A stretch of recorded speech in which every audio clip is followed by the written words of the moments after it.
only Ray Kurzweil. He's an author, he's an inventor, he's an innovator, and this is our conversation. Ray, welcome to the show.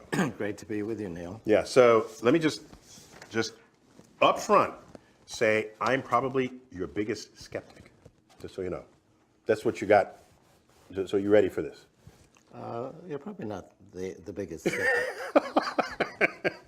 So I'm going to pretend like we're just at a bar, just arguing. First, I'm angry with you for taking our word singularity. That word had a perfectly good use, perfectly fine definition. It's what happens at the beginning of the universe and in the center of a black hole, and you had to go up and name it something else. Yeah, well, John von Neumann actually came up with that. Okay. He said history is approaching a singularity because progress is accelerating at an exponential pace, and it's going to reach a point where progress is so fast it's going to be a singularity in history. This is John von Neumann, the computing pioneer. Yeah, he invented the architecture that all computers use today. Although actually Babbage invented it a century earlier, but John von Neumann... The Babbage, it was a machine he invented. Babbage created a mechanical computer that never actually worked, but it actually had the architecture we use today. John von Neumann derived it independently a century later. So what's your background, actually, just so I get some sense of this? Well, I decided I was going to be an inventor when I was 5, and discovered the computer when I was 12. Not so amazing for 12-year-olds today, but there were only like 12 computers in New York City. You're a native New Yorker? When I was 12, yeah. I was actually... So I have to ask you what high school you went to. I have to ask you. Martin Van Buren High School. Martin But it was Van Buren. actually IBM 1620 at Flower and Fifth Avenue Hospital in Spanish Harlem, which I had the midnight to 8 a.m. shift. As a what? I was programming. So you were a computer person for the hospital on that computer? Yeah, in fact, I created the statistical tests that we use to evaluate the Head Start program. Oh, wow. Okay. Like analyses of variance and so on. Wow. So you go way back. Yeah, well, it's only 50 years. Okay. You go way back in a human lifetime, not in a cosmological timescale. So at what point, you wrote a book called The Singularity. It was, The singularity is back in near. This is what, like, cult leaders, the end is near. Well, back in 2006, you write this book. It is a play on the end is near. Okay. Yeah. What did you predict at that time? Well, actually, going back to a book I wrote in the 1990s, The Age of Spiritual Machines, I predicted that... The Age of Spiritual Machines. Yeah. Okay.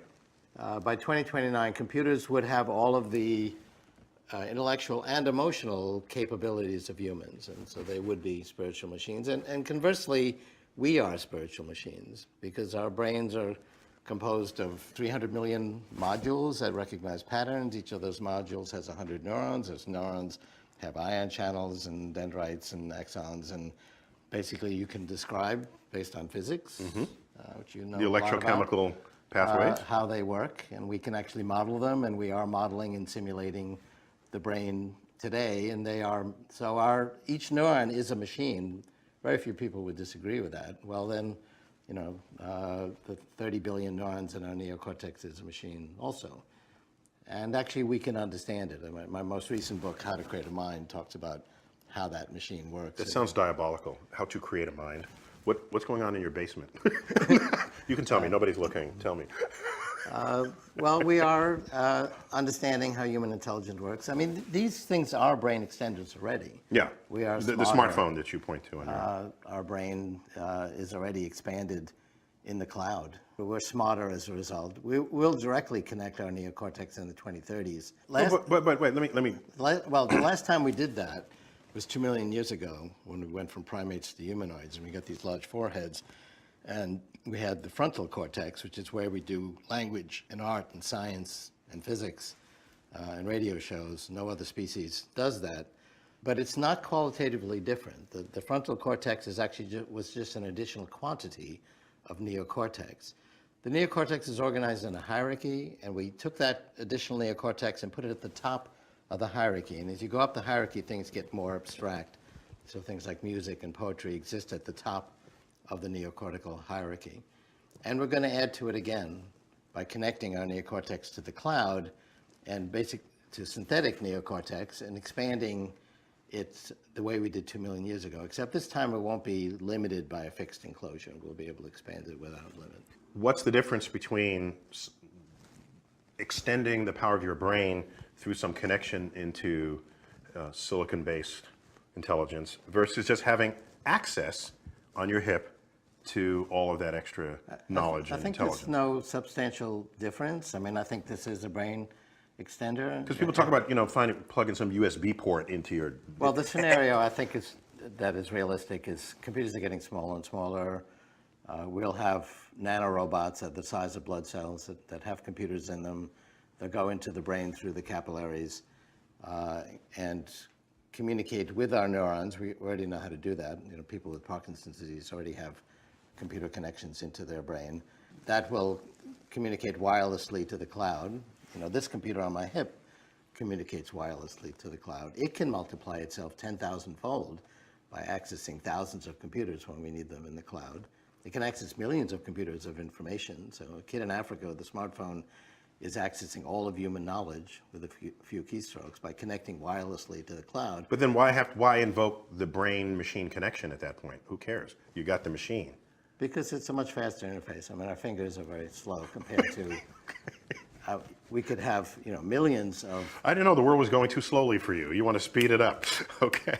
Well, it is. I mean, how long does it take you to read? To read and write? The Brothers Karamazov. It takes, months. So you're suggesting that you can get these nanobots the size of your neurosynapses, let's say, and one will be preloaded with War and Peace, the novel, and would somehow injected into your neurosynaptic memory banks, and then you're done. You've got it. Just like in the Matrix, they would load memory programs into you. We will connect to neocortical hierarchies in the cloud. Some of that could have preloaded knowledge. We could communicate with each other more intimately that way. But basically, we'll expand the size of our neocortex. And that's, what's the difference between a mouse and a primate is the primate has more neocortex. It's therefore smarter, can master more levels of abstraction. And when we got these large foreheads becoming humanoids, we had more, and that was the enabling factor for us to invent language. So the wireless cloud becomes the growth of our neocortex. Right. Into the next dimension. We'll have the next opportunity phase. again to grow our neocortex. And once again, we'll put that additional neocortex at the top of the hierarchy. And as you go up the hierarchy, the level of abstraction gets greater. So music and art and poetry and radio programs all exist at. I can tell that rug on the floor is a straight line and very simple things like that.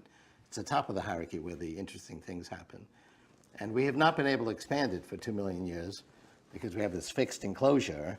That was very clever. Our heads are not getting bigger because you kill the mother being born, and it's a bloody mess. So I think we've maximized the size of our head. Yeah, well, that's right. Given the size of the birth canal. That's the reason that we've not been able to expand it anymore. In fact, it was quite a challenge to expand it 2 million years ago. Even to what we have today. Yeah. So why the precision in your prediction, 2029? That sounds audaciously precise. Well, there's one thing that's surprisingly predictable, which is the pace of the exponential growth of information technology.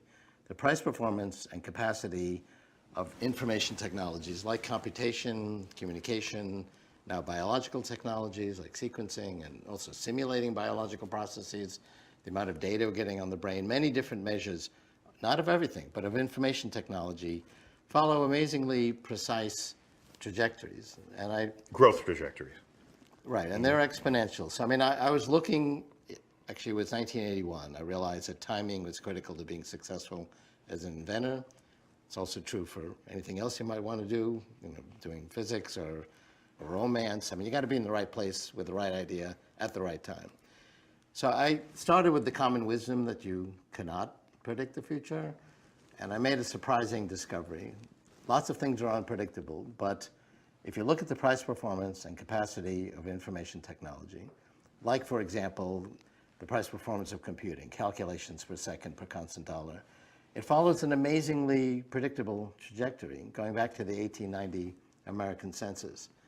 And so I actually projected out those curves that I had in 1981, I had them through 1980, through 2050. We're now in 2015. It's been more than 30 years later, and it's exactly where it should be. You're on the line. So that aspect of the future is amazingly predictable. I predicted we'd need search engines in the late 1990s. I made that prediction in the early 80s because I saw the ARPANET, the predecessor to the internet, expanding exponentially. Yeah, one of the great jokes that was only a joke for 6 months was the internet is the world's greatest library, except all the books are scattered on the floor. That was before search engines came in. And within a couple of years, search engines came, and now that reference doesn't even work. Right. Well, I saw that we did have a need in the late 1990s for search engines because there'd be so much knowledge on the web that we couldn't find anything. And we'd have the computation and communication resources to do a good job with that. What I was not able to predict, and what we can't predict, is that of the 50 projects to do that, it'd be these couple of kids in a Stanford dorm who would take over the world of search. So not everything's predictable. This would be Google, yeah. I wouldn't have to work very hard if I had made that prediction. And I actually took my first job ever, at least for a company I didn't start myself. I was wondering if you actually ever had a stable job. Or are you just riding on your... Well, that's a stable job for a pretty unusual company. Yeah. This aspect of the future is very predictable. If you measure the capacity and price performance of these different information technologies, computation, communication, biological technologies, technologies having to do with the brain, they follow these very predictable trajectories. One of the reasons you might be skeptical is it's not intuitive. Our intuition is linear. And so the difference between myself and my skeptics or critics is we're both looking at the same present, and people then apply their linear intuition about the future. I mean, if you wonder... No, I can think exponentially. I'm skeptical for different reasons than that, but go on. I'll get there. Well, you know, if you wonder why we have a brain, it's to predict the future. But the kind of challenges we had, 50,000 years ago when our brains were evolving were linear ones. We have no exponential training at all. We track an animal in the field and we don't constant pace. That worked very well. That became hardwired in our brains. That's our intuition about the future. And a linear progression, that's our intuition, goes 1, 2, 3. An exponential one, that's the reality of information technology, is 1, 2, 4. It doesn't sound that different, except by the time you get to step 30, the linear progression, our intuition is at 30, the exponential one is at 1 billion. It makes it very proud of me for knowing that? 2 to the 30th is 1 billion. I got that. Yeah. That's good. That's good to know. I know, I got you on that. My skepticism comes from a different place. Okay. But so here you go. So you're right on the curve as time goes on. This gives you confidence in your modeling. And so now you say 2029, what happens? Well, actually, somewhat before that, we'll have the computational capacity to functionally simulate the human brain. So that's a whole discussion of what is the capacity of the human brain. And there's actually been derivations using different methodologies, all of which come to the same results. It's about 10 to the 14th calculations per second to functionally simulate the brain. That doesn't mean simulating every molecule. It means basically... 10 to the 14th is a huge number. That's huge. It's pretty big. I mean, our supercomputers now surpass that. They're up to 10 to the 16th, 10 to the 17th. But we'll have... I guess in our own, when you're sitting there just watching the ball game, you're not thinking you're going through 10 to the 14th calculations or thoughts per second. It's all happening simultaneously. Yeah. It's not an active thought that our brain is that active. That's all. Well, it does have tremendous capacity, but it's also limited. We have these 300 million pattern recognition modules in our neocortex, and that's a lot from one perspective. That was enough for humans to invent music. I mean, no other animal can keep a beat. No other animal. Some humans can't either, just to be clear. Okay. I've met a couple who could, but it's also limited. We have expanded it to some extent by connecting, at least indirectly, with devices. Right. So you project to the future, some point where computational ability and storage. Well, computation's one side of the question. The other is the software side. That's a more complicated analysis, but our information about how the brain works is also growing exponentially. The spatial resolution of non-invasive scanning is doubling every year. And a lot of people say, well, it's so complicated because there's billions of different connections, ignoring the fact that there's a lot of repetition and redundancy. There's actually 300 million modules, and they all work pretty much the same way.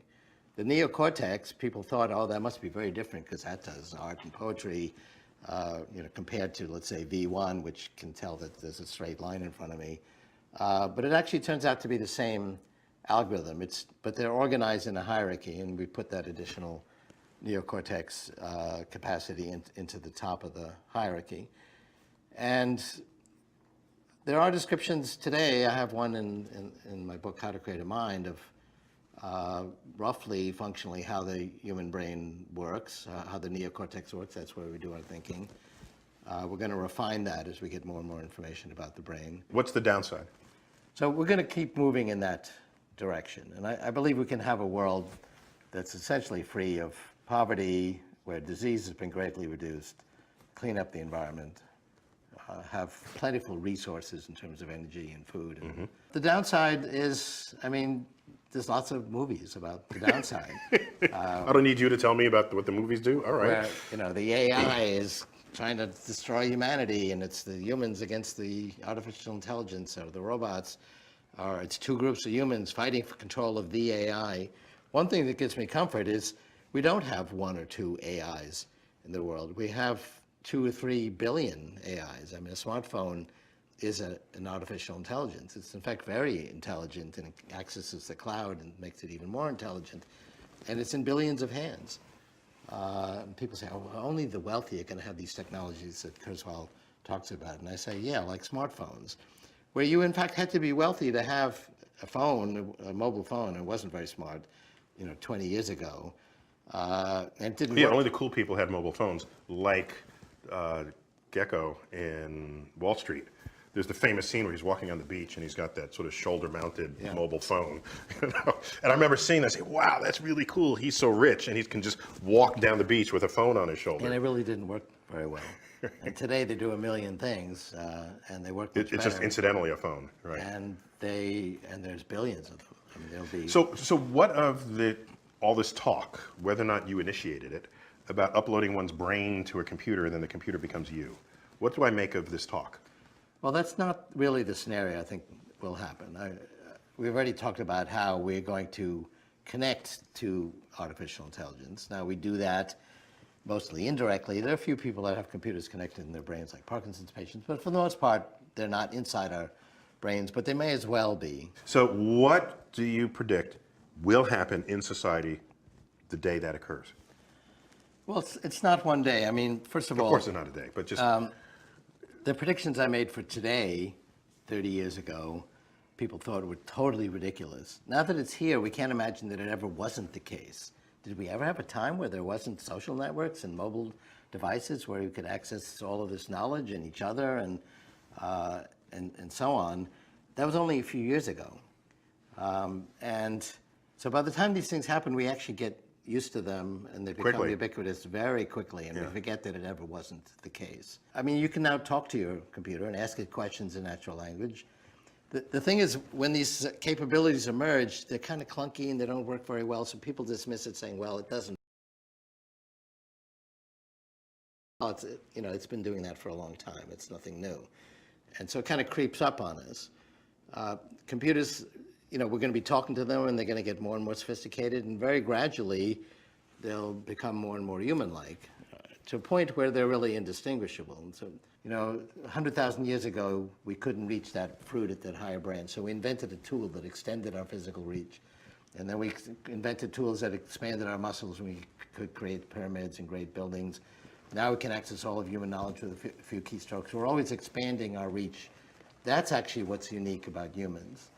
And I remain fearless of that, because when you look at machines replacing, in the Industrial Revolution, replacing physical labor, and you look at computers replacing computational labor, the day we lost to Deep Blue in chess, our best chess player loses to a computer at a game that we invent. And then our best Jeopardy player loses that was more to significant, Watson. Because that was language. Jeopardy got this correct. Language and cultural knowledge. Yeah, Jeopardy got this query correct in the rhyme category. A long, tiresome speech delivered by a frothy pie topping. And it quickly said, what is a meringue harangue? And that's pretty impressive. Wow. And Jennings and Rudder didn't get that. And Watson got a higher score than the two of them combined. They're the best players in the world. And it got its knowledge not by being programmed with all this information by the engineers, but by reading Wikipedia and several other encyclopedias, 200 million pages of natural language documents. All on its own. Yeah. Yeah, so I guess I don't fear it because it's already happening. Like you said, it happens. It's not a cliff. We're on that road, and It's a road that we're on, and I see it, and I embrace it actually. it's a good road. I mean, if you compare human life today with all of its problems, it's far better than it was in the past, and it's going to keep moving in that direction. Good road to be on, and you help us predict what the road signs will look like. Working on it. Right, it's been a delight. Yeah, It's been delightful. definitely. So you have cured me of my skepticism Good. of where you're coming from and where you're going. Until I see your basement, I want to know what you're working on. Well, you'll never see that.